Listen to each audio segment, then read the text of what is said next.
Graças a Deus. Primeira mensagem do ano, fizemos uma boa viagem, graças a Deus, fomos abençoados na ida, na volta. Em todo o Senhor estendeu as suas mãos sobre nós, nos guardou, nos abençoou, nos protegeu, e eu creio que com os irmãos também. Eu gostaria de convidar a igreja para abrir a sua Bíblia no livro do profeta Oséias, capítulo 6.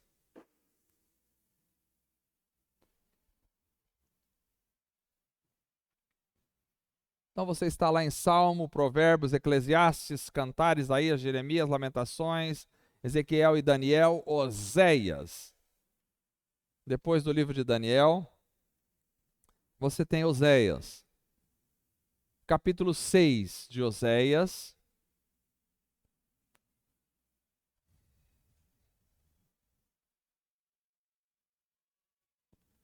Nós vamos ler o verso de número 1 até o verso de número 3.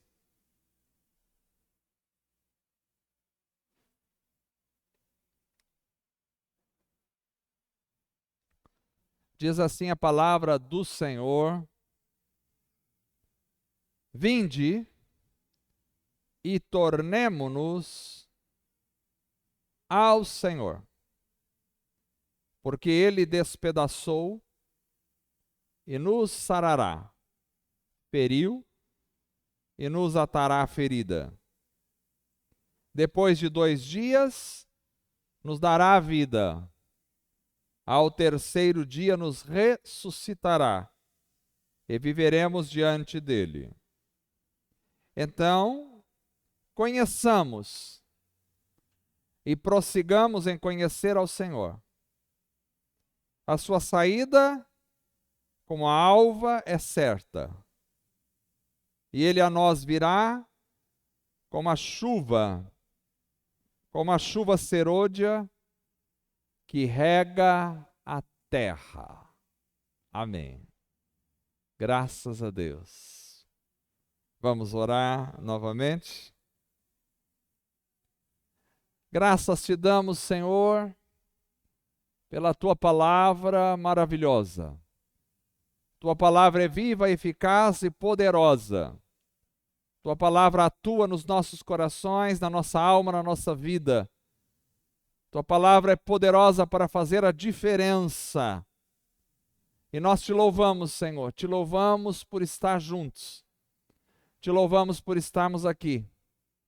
Te louvamos pelo privilégio de orar, pelo privilégio de cantar, pelo privilégio de contribuir, pelo privilégio de adorar, pelo privilégio de congregar-nos como igreja. Te louvamos pelo privilégio de ouvir a tua palavra. Venha falar ao nosso coração mais uma vez. Nós te pedimos, Senhor, te agradecendo por tudo, no santo nome de Jesus. Amém.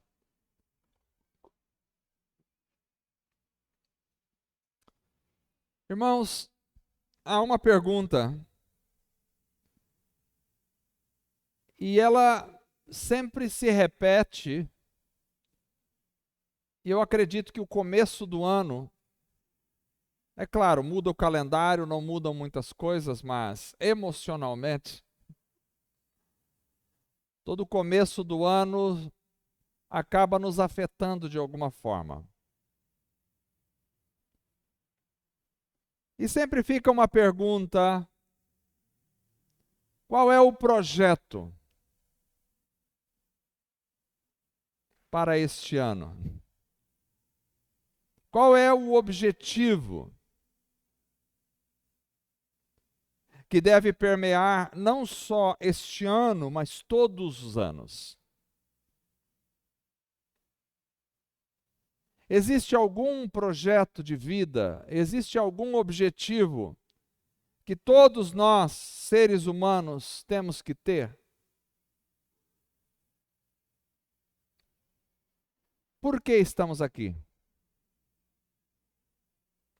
Por que vivemos? Qual o objetivo da vida? Talvez eu já tenha respondido isso em outras pregações. Mas talvez essa seja a pergunta que assombra muitos corações. Por que eu estou aqui? Qual é o sentido da minha vida? Nasci para quê? Crescer, me alimentar, encontrar uma pessoa, casar, gerar filhos, ver os netos, envelhecer e morrer. Qual é o sentido da vida? Esta noite eu gostaria de responder a vocês, dizendo que o sentido da vida, na minha opinião, é conhecer e prosseguir em conhecer ao Senhor. Esta frase, para mim, ela resume todo o sentido da vida que todo ser humano deveria ter. Conhecer e prosseguir em conhecer ao Senhor. Este não é só o sentido da vida, mas este é também o projeto mais fascinante da vida de um ser humano. Todos nós estamos aqui, chegamos neste ano. Qual é o sentido da nossa vida? A gente pode ter muitos projetos de vida, a gente pode ter muitos planos, a gente pode ter muitos objetivos na vida, mas o sentido da vida que deve nortear toda a nossa existência é o de conhecer e prosseguir em conhecer ao Senhor. O profeta Oséias, que profetizou por volta do século 8 a.C., numa época sombria e escura para Israel, o profeta Oséias fala contra e profetiza contra a prostituição espiritual em que a nação de Israel se envolveu. Como vocês sabem, a nação de Israel foi estabelecida ali na terra prometida, a terra de Canaã, e depois vieram o período dos juízes, e aí vieram o período dos reis, e a nação foi se contaminando com a idolatria dos povos vizinhos. E Oséias então vem denunciando o pecado que tinha invadido Israel e que tinha feito o povo de Israel se distanciar de Deus. E é interessante o livro de Oséias porque a experiência pessoal que Oséias teve, e vocês que já leram o livro de Oséias sabem disso, que Oséias tinha uma esposa em que ele amava demais essa esposa, e essa esposa então larga Oséias para se entregar aos amantes. Então, essa história da vida de Oséias é uma história triste, mas ela reflete a posição de Deus, que amando Israel, vê o seu povo se entregar a outros deuses. Assim como uma mulher prostituta se entrega a outros homens, assim a nação de Israel, esposa de Deus, se entregava a outros deuses. Então Oséias é uma metáfora da própria condição de Deus, em sua angústia de ver Israel se prostituindo espiritualmente. E aí nós temos o capítulo 6, onde Oséias convoca o povo para se voltarem para Deus. E diz: conheçamos e prossigamos em conhecer ao Senhor. E afirma a sua saída como a alva é certa, ou seja, Deus, assim como o dia vai surgir, e é certo que vai surgir o dia amanhã, assim Deus então virá. Ele a nós virá, diz Oséias, como a chuva serôdia que rega a terra. Então Oséias tem certeza aqui do sucesso dessa busca a Deus. Ele diz: assim como o dia vai amanhecer, Deus virá. E ele virá como a chuva serôdia. Então aqui nós temos um grande desafio proposto por Oséias ao povo de Israel, e que, creio eu, se estende para todos os povos de todas as gerações. Conheçamos e prossigamos em conhecer ao Senhor. Vejam que não é apenas um fator pontual, mas é um fator pontual que se estende progressivamente. Conheçamos e não paremos de conhecer.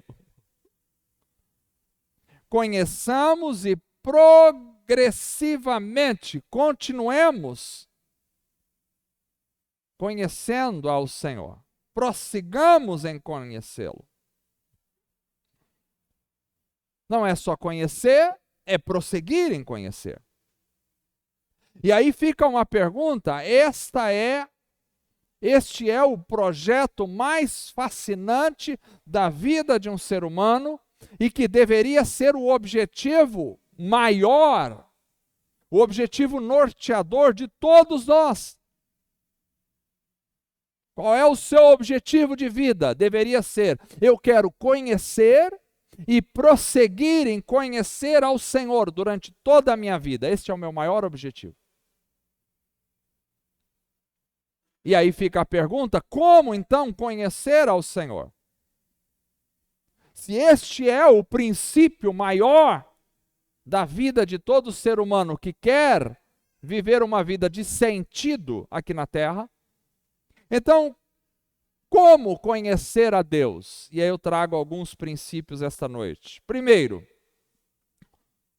para conhecer a Deus, você precisa passar pelo processo do novo nascimento. Você precisa morrer e ressuscitar.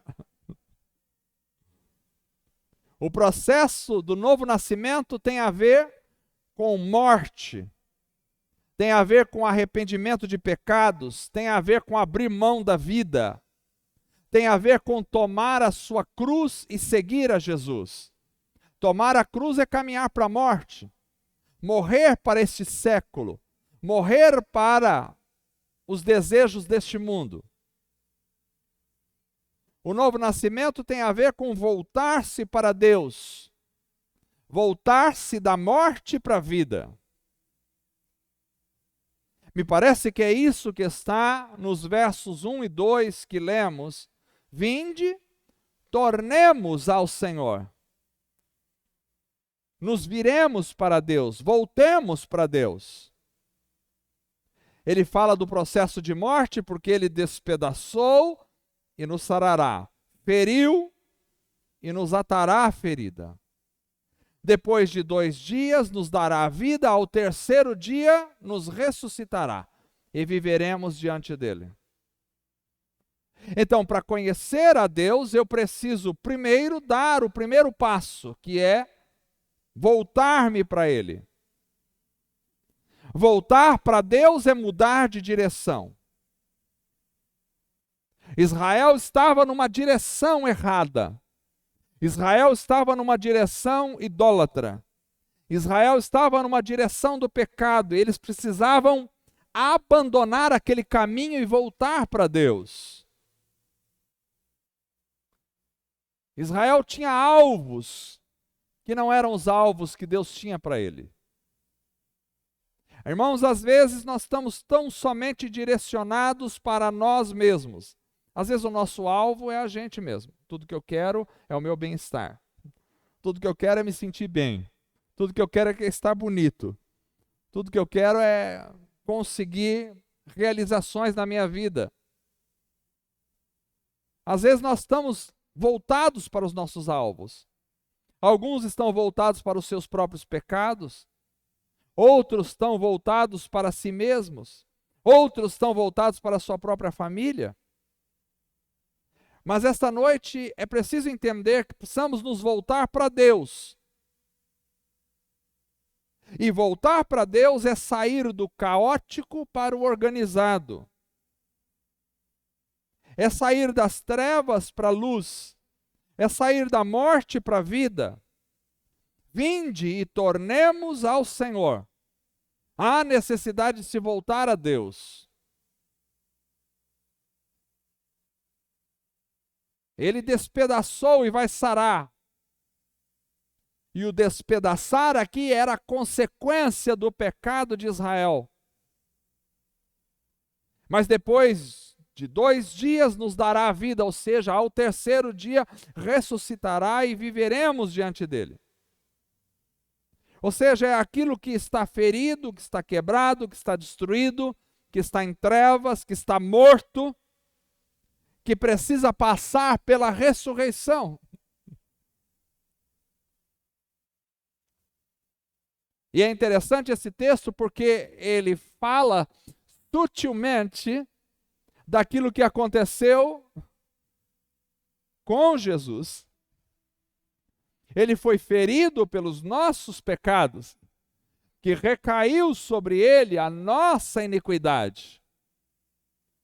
Mas ao mesmo tempo que ele foi ferido e morto pelos nossos pecados, ao terceiro dia ele ressuscitou.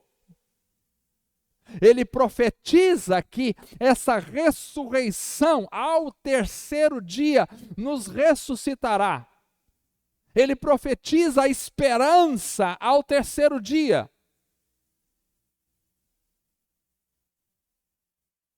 Porque certo é que o ser humano caiu em trevas. E isso levou à morte espiritual.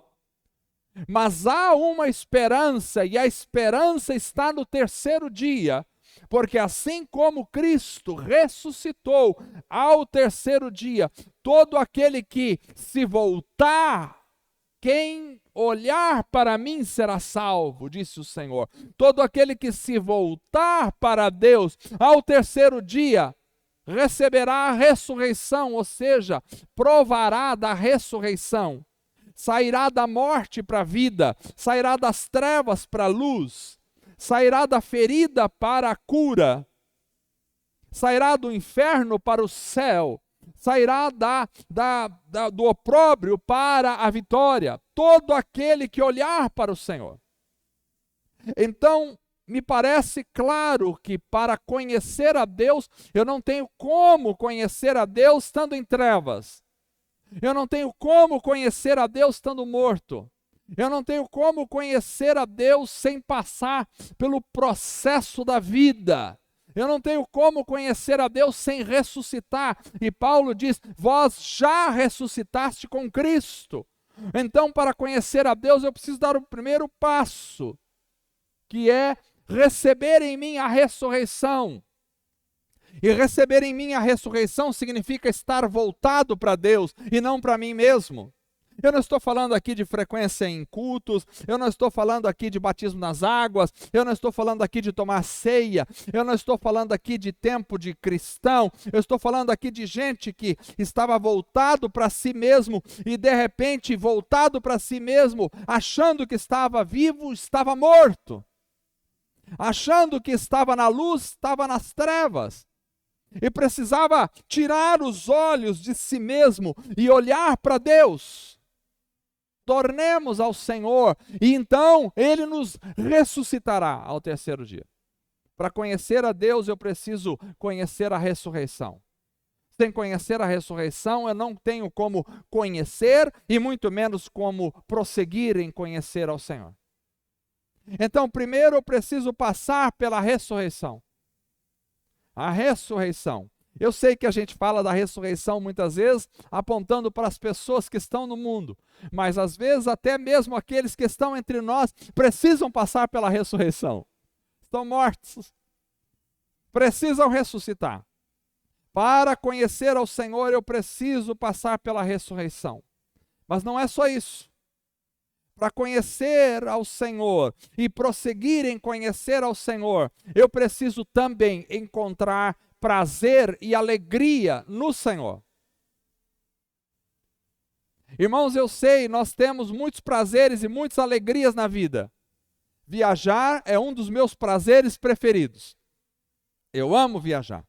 Gosto de estar viajando, gosto de ver estrada, gosto de sair um pouco para os lugares. Isso me dá prazer, me dá alegria. Mas eu não posso deixar que isso seja o meu maior prazer, porque a minha maior alegria tem que estar no Senhor. Eu só vou conhecer a Deus se eu encontrar prazer e alegria na comunhão com Deus. Muita gente tem prazer na comida, tem prazer na viagem, tem prazer nos passeios, tem prazer em se vestir bem, tem prazer na saúde, em se sentir bem, mas não tem prazer na comunhão, no relacionamento, na vida com Deus. Eu só posso conhecer a Deus se eu tiver alegria em estar com Deus, se eu tiver alegria na comunhão. Se eu tiver desejo por conhecê-lo, o povo de Israel tinha desejo de conhecer os outros deuses e por isso encontrou a morte. Mas aquele que tem desejo de conhecer a Deus, Moisés tinha desejo de conhecer a Deus e quando subiu no monte e conversava com Deus, nem ainda estava satisfeito assim. Ele disse: Senhor, eu quero ver a tua glória, eu quero ver teu rosto, eu quero ver a sua face. É gente que tem prazer em Deus. Eu sei que se eu disser aqui esta noite, olha, tem uma comida assim, assim, que você ainda não provou, você vai sair daqui e dizer: eu quero provar desta comida. É um sabor que você nunca sentiu, eu quero sentir esse sabor. Estar com Deus é muito mais do que sentir qualquer sabor nesta vida. Eu acho que o que nós precisamos é encontrar o prazer, a alegria em estar com Deus. Em conversar com Deus, em conhecer a este Deus, em contemplar a Deus. Como é que eu posso conhecer a Deus se eu não tiver prazer em estar com Deus? Como é que eu posso conhecer um irmão se eu não tenho prazer em estar com este irmão? Como é que eu posso saber da vida do irmão? Como é que eu posso ter intimidade com este irmão se eu não tenho prazer em estar na presença dele?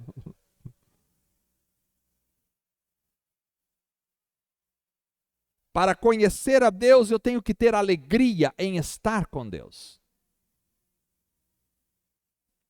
Eu percebo que muitas vezes esta alegria é apagada do coração, porque a gente às vezes tem um certo prazer em estar com Deus, mas ele é muito momentâneo. A gente ora um pouco e depois parece que não é isso que nos empolga. O que te empolga na vida? O que mais queima dentro do meu coração? O que me traz empolgação na vida? Eu sei que um bom prato de comida traz empolgação aos meus filhos. Falou em comer, é com eles. Eu nunca vi, tanto assim, acho que adolescente come até as paredes. Eu nunca vi. Falou de comida, eles ficam hiper empolgados. O que é que te traz empolgação? O que é que te traz alegria no coração? Deus tem que ser a pessoa que mais traz empolgação. Falar sobre o Senhor tem que ser a coisa que mais traz empolgação. Nós estávamos viajando e foi muito bom estar lá. Camboriú, lugar gostoso. Meu irmão mora lá. Mas aí descobrimos que tinha 2 casais de irmãos lá de Umuarama que estavam em Camboriú também. E aí já marcamos um café, porque meu coração já ficou empolgado de conversar com os irmãos. E aí marcamos um café. Bom, para resumir a história, foram 4 cafés. 4 cafés. E eu e a Carla éramos responsáveis por fazer as refeições. A gente ia cedo para os cafés, saía de lá quase 1h da tarde, porque eu começava a falar do Senhor, e aquilo me empolgava a falar do Senhor, e a gente começava a compartilhar, e daqui a pouco já estávamos orando, a coisa maravilhosa. Por quê? Porque isso tem que empolgar o nosso coração. O mar pode ser bonito, maravilhoso, fazer churrasco na praia, uma delícia estar ali com as pessoas, tudo é bom, ver a passagem do ano, gostoso, os fogos, mas o que mais empolga o nosso coração tem que ser falar sobre o nosso Senhor, comentar sobre Cristo, sobre as coisas de Deus, sobre as maravilhas do reino, sobre a volta de Jesus, sobre o Apocalipse, sobre as coisas que vão acontecer. Isso é que deve empolgar mais o nosso coração e fazer a gente perder a noção do tempo. Isso é o que deve fazer a gente perder a noção do tempo. Como é que eu posso conhecer a Deus se não me empolga falar de Deus? Se falar de Deus para mim é um tédio. Se falar da Bíblia para mim é Conhecer ao Senhor. Para conhecer ao Senhor eu preciso encontrar prazer e alegria no Senhor.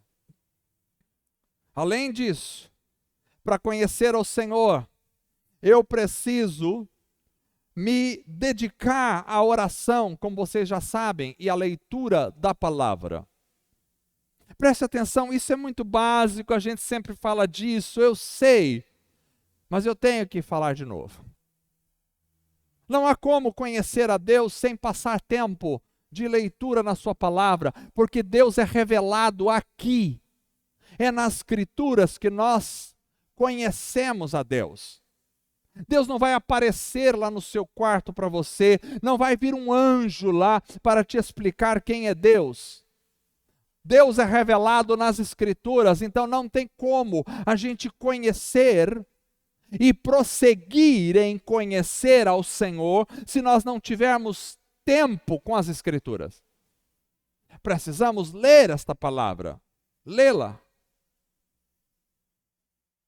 Essa palavra tem que fazer parte da nossa vida. Quando você lê a Bíblia, e a Bíblia é tão maravilhosa, é tão empolgante, que você pode ler a Bíblia 50 anos na sua vida, que você todas as vezes que lê, vai encontrar coisas magníficas e maravilhosas. Quantas vezes eu já li textos da Bíblia, e de repente estou lendo e falo, mas como que eu nunca vi isso na minha vida? Como brota isso?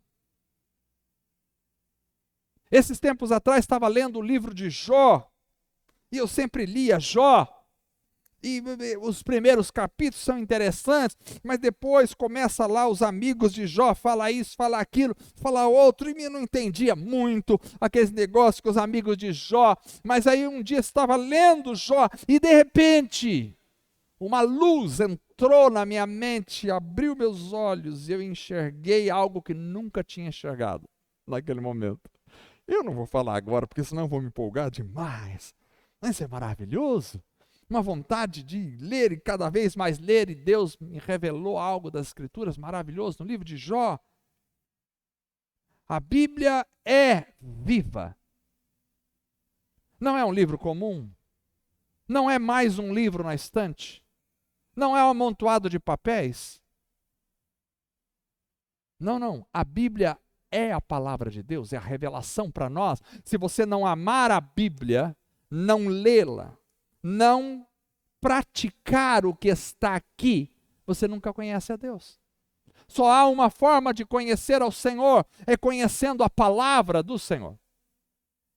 Então, a leitura bíblica e a oração são formas da gente conhecer a Deus, porque na leitura bíblica eu sou alimentado e na oração eu desenvolvo a intimidade com Deus. E é assim que eu vou conhecendo a Deus. Mas veja bem, não é um projeto estático. Não é algo que você faz pontualmente, pronto, já conheci o Senhor. Não é assim, é conheçamos e prossigamos. Então é ler e ler. É praticar e praticar. É orar e orar. Então o conhecimento de Deus se vem por ler as Escrituras, entender as Escrituras, praticar as Escrituras e dedicar uma vida de oração. Não tem como eu conhecer a Deus sem ler a sua palavra. Irmãos, isso é muito importante porque é o nosso maior projeto de vida. Se eu falhar nisso, eu posso acertar em todos os outros alvos que eu mirar a minha vida, que eu serei espiritualmente fracassado.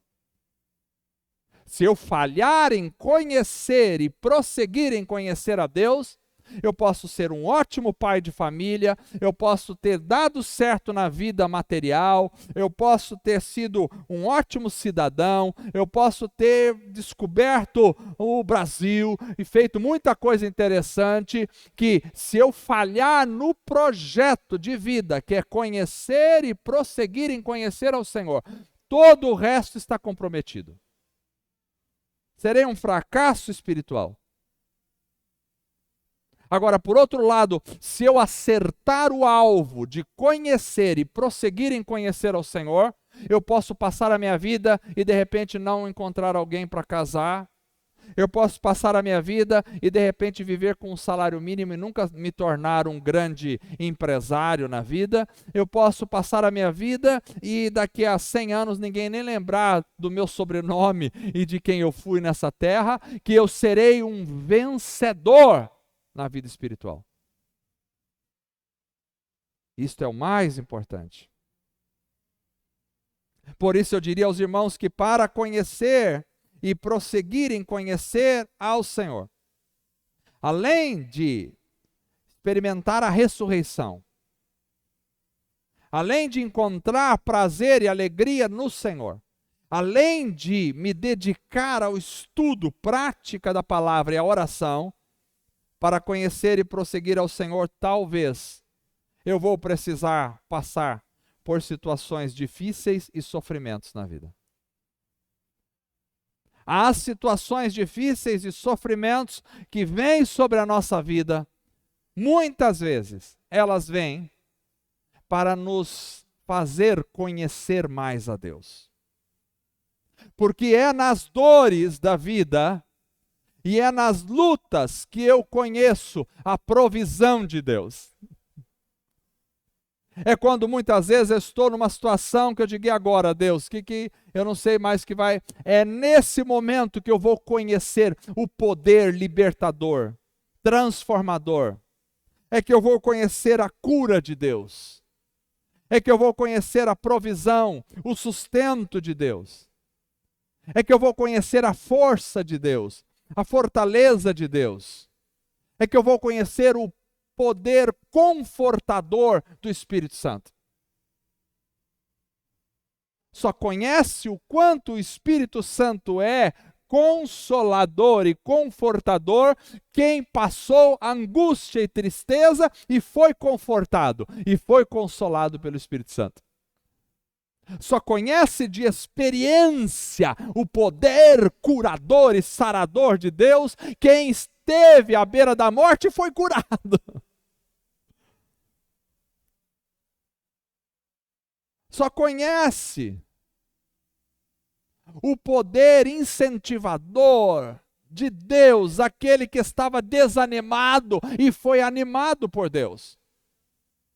Por isso, não estranheis quando vós passais por lutas, dores, tribulações e sofrimentos, porque justamente são nestes momentos em que eu, Senhor, estou te dando um poder para você conhecer mais a respeito de mim.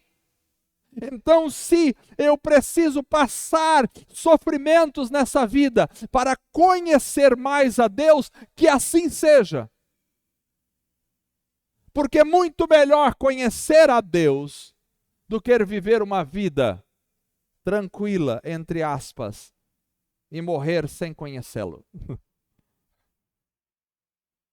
Se for preciso passarmos lutas, dores e sofrimentos para conhecermos mais a Deus, experimentarmos mais do seu poder, que assim seja. Porque a vida se carrega de sentido.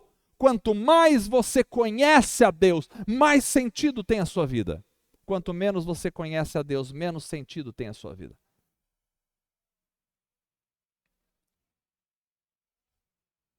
Pastor, por que eu vou passar sofrimento? Vai passar sofrimento, porque o mundo jaz no maligno, todo mundo vai sofrer. Não tem um ser humano nessa vida que não sofre. Sofre aquele que fica doente, sofre aquele que tem um problema financeiro, sofre aquele que tem filhos. Quem tem filho aí, sofre, não sofre? E as preocupações? De pensar, isso meu filho, a gente vive bem sem os filhos, depois que os filhos nascem, a gente vive bem, mas se os filhos estão bem, porque aí vem a preocupação, e se meu filho morrer? E se for atropelado? E se vier uma doença sobre ele? Sofre quem tem filho, sofre, não sofre? Sofre quando você vê, quem ama sofre, porque vê a pessoa que é amada, sofrendo, e aí você sofre também. Quem não sofre neste mundo? Todo mundo sofre. Agora tem aqueles que sofrem no mundo e experimentam o poder de Deus, sarador, curador, transformador, consolador, confortador. E isso traz um conhecimento maior do Senhor. E isso dá mais sentido à vida. E tem aquele que sofre e se revolta. E que vive uma vida sem sentido e que morre sem sentido. Porque não usou o sofrimento para conhecer mais de Deus. Deus permite que você passe dificuldades para que você o conheça melhor. É interessante, se você estudar a história de Israel, vai ver isso. O povo de Israel está no Egito, apanhando e sofrendo dos egípcios. Deus manda Moisés lá, eles clamam a Deus, Deus diz, pronto, vai lá agora libertar meu povo. Sofreram, agora conheceram o poder libertador de Deus. Deus libertou o povo de Israel do Egito. Mas aí mandou eles para o deserto. Para que mandou para o deserto? Para eles conhecer o poder de Deus sustentador no deserto. Seria natural pensar, bom, se Deus mandou para o deserto, aonde eles for tem fonte de água potável para beber. Não era assim. Deus deixava eles passar sede às vezes. Ficava no deserto, passou um pouco de sede. Para quê? Para conhecer o poder transformador de Deus e para testar o coração deles. Às vezes Deus nos manda para um deserto, irmãos. Deus nos manda para um deserto só para a gente conhecer o poder da nuvem que nos acompanha e traz o refrigério em meio ao calor escaldante do deserto. Deus nos manda para o deserto só para a gente conhecer o poder aquecedor da coluna de fogo que nos faz caminhar em meio à escuridão do deserto e nos ilumina em meio à escuridão da vida. Às vezes Deus apaga o interruptor e deixa a gente assim, meu Deus, e agora? Não estou vendo mais nada. Só para a gente aprender a confiar nele e ver que Deus está muito acima de qualquer trevas, de qualquer dor neste mundo. Deus nos permite. Para conhecer a Deus e prosseguir em conhecer, eu preciso aprender a sofrer. Mais do que isso, para conhecer e prosseguir em conhecer a Deus, eu preciso ter a certeza, a fé de que Deus está comigo. Por isso, Oséias diz, a sua saída como a alva é certa, ou seja, você tem certeza que amanhã, 6 horas da manhã, vai estar despontando o sol. Você tem certeza disso? Eu tenho certeza que todos os irmãos têm certeza absoluta que amanhã haverá sol. Pode estar com nuvens, mas haverá claridade e a noite vai embora. Todos nós sabemos que todos os dias o sol se levanta. E nós temos convicção e certeza disso. Oséias diz, a saída de Deus, ou seja, Deus vai se movimentar, assim como eu creio que a alva sobe todos os dias, assim eu creio que Deus atua. Então, para conhecer a Deus, eu preciso ter fé, acreditar que Deus, Ele vai se levantar. Deus é Senhor, e essa fé precisa estar dentro do meu coração. Não há como se relacionar com Deus sem fé. Por isso o texto de Hebreus diz, sem fé é impossível agradar a Deus. Agora, a fé é crer no invisível, é crer no impossível, é crer acima das esperanças, é crer acima da naturalidade, isso é fé. Então, para conhecer e prosseguir em conhecer a Deus, eu preciso ter uma vida de fé, confiar. Mas preste atenção, confiar nem sempre é fácil. Porque às vezes tudo depõe contra a minha confiança. Você está bem e de repente recebe uma notícia ruim, você precisa continuar confiando. Você acha que vai dar para pagar as contas no final do mês e de repente o carro quebra, deu uma situação que você não estava esperando, você precisa continuar confiando. Você está empregado e de repente recebe demissão do emprego, quando você tem um monte de contas para pagar no começo do ano, você precisa continuar confiando.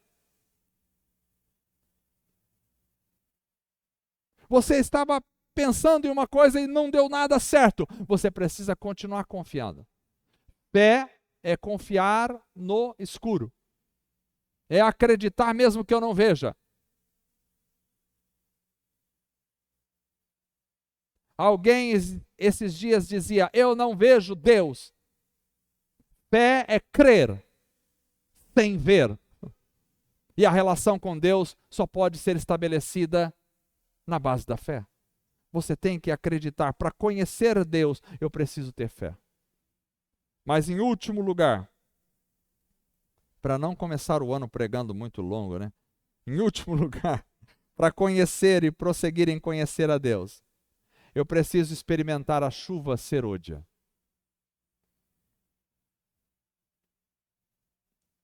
O texto que nós lemos diz, ele a nós virá como a chuva serôdia que rega a terra.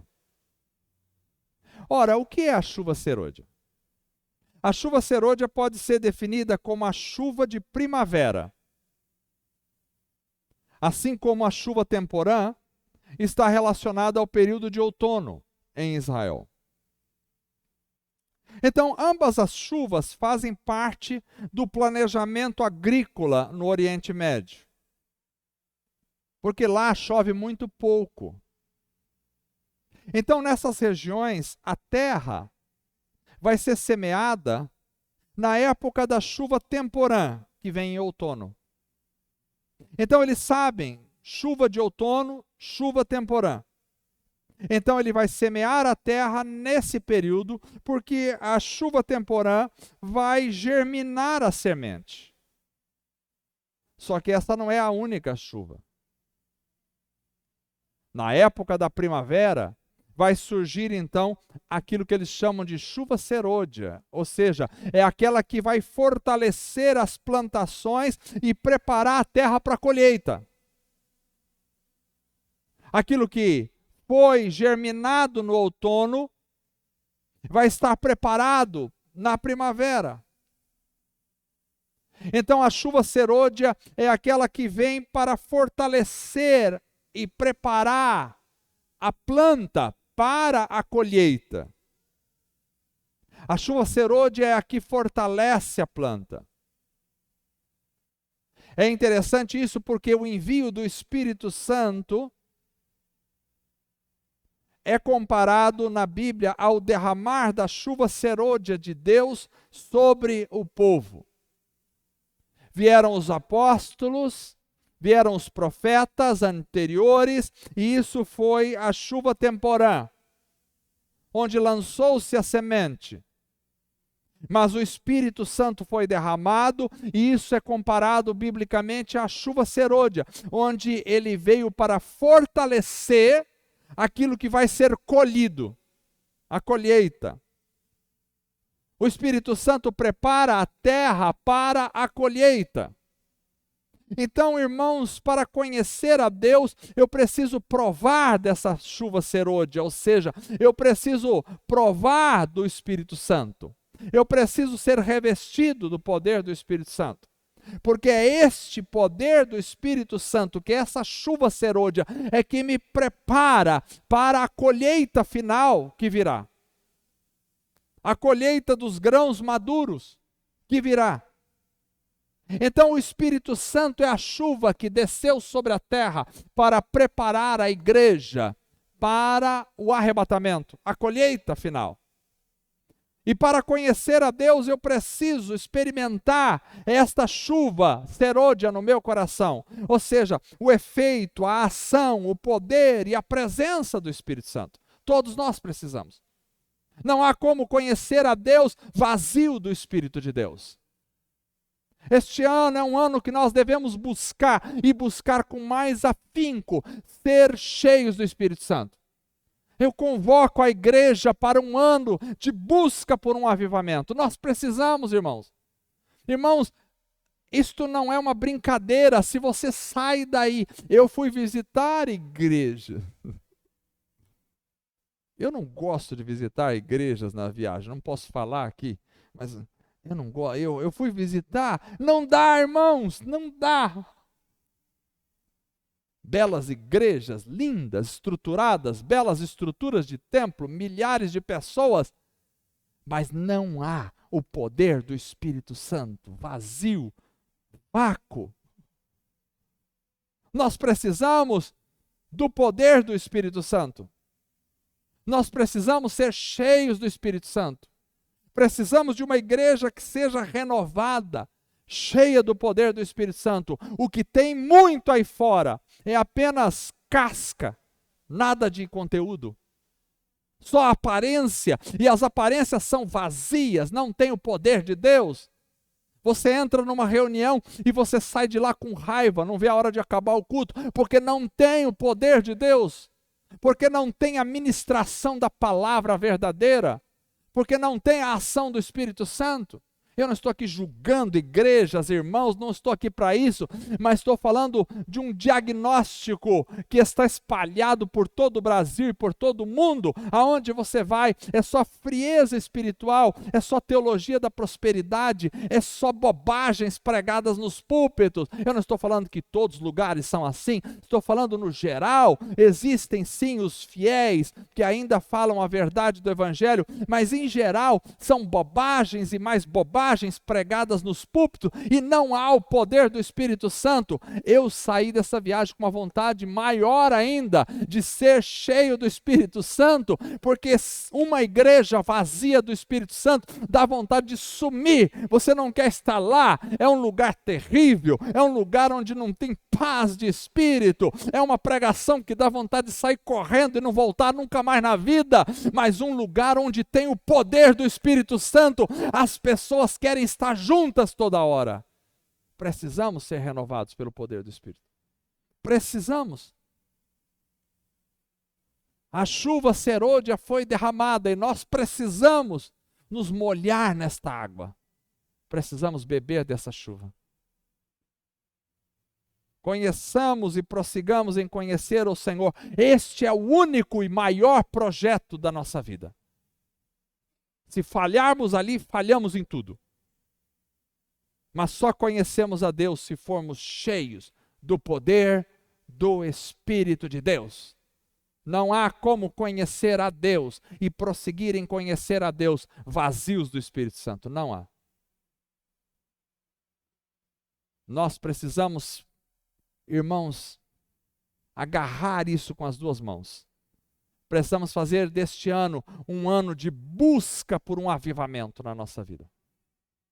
Um avivamento que nos deixe repletos do poder do Espírito Santo. Repletos.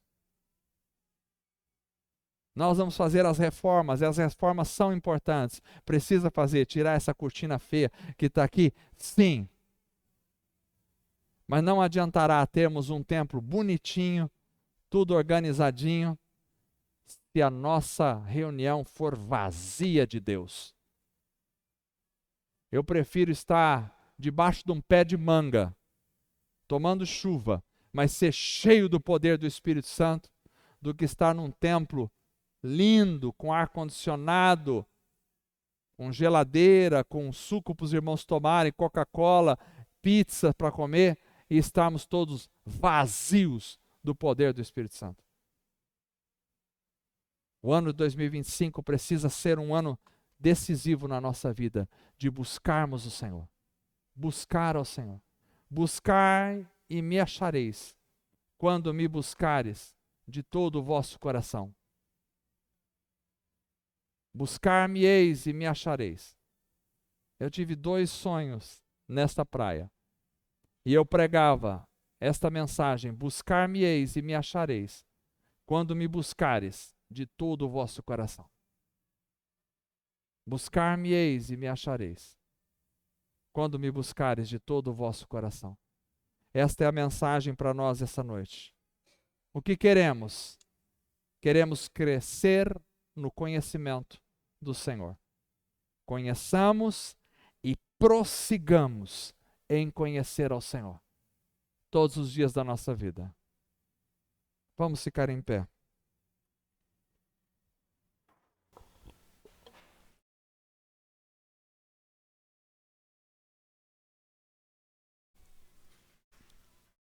Não há nada mais importante do que conhecer a Deus. Nada, nada, nada. Todo o resto é palha perto disso.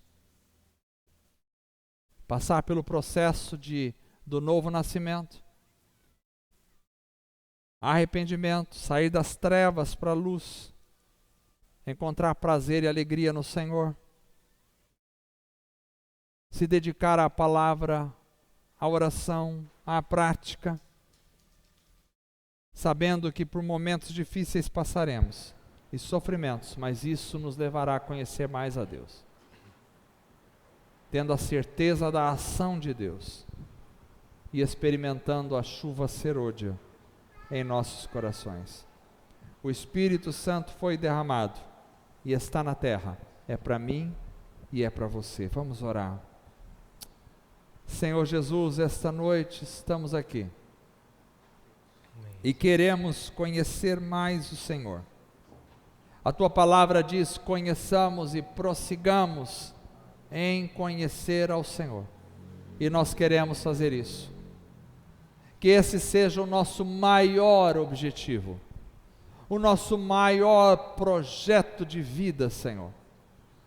Conhecer-te e prosseguir em conhecer-te. Este é o projeto mais fascinante da nossa vida. Não há nada mais importante, não há nada melhor, não há nada mais fascinante do que conhecer-te e prosseguir em conhecer-te. Age na nossa vida, Senhor. Não nos deixa viver uma vida medíocre espiritualmente. Não nos deixa viver uma vida de frieza espiritual, de apatia espiritual. Ó Deus, longe de julgar outros irmãos, mas o que nós precisamos é ser cheios do Espírito Santo. Nós não queremos um lugar repleto de pessoas vazias do Espírito Santo.